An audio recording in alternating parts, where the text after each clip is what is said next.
মা, ও মা, আমি এখানে বসে খেলি। আচ্ছা খেল। এই ফোন বাজছে না, যাই ফোনটা ধরি। এই তো মা চলে গেছে, এই সুযোগে ছুরিটা নিয়ে নি। সবজি কাটবো, ছুরিটা নিয়ে। সোনা, ছুরি নিয়েছিস কেন? ছুরিটা দে।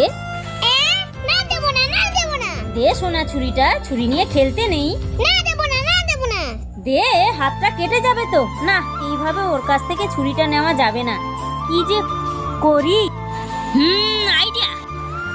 এই যে সসটাকে আমি হাতের মধ্যে আঙুলে লাগিয়ে নেব, দিয়ে চিৎকার করব যে হাত কেটে গেছে, হাত কেটে গেছে।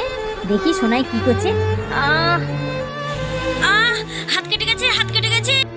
ও বাবা, আমার হাত কেটে গেছে, তাড়াতাড়ি যাই। মা, তোমার হাত কেটে গেছে? হ্যাঁ সোনা, এই তো কাটতে গিয়ে ছুরিতে হাতটা কেটে গেল, কতটা রক্ত বেরোচ্ছে।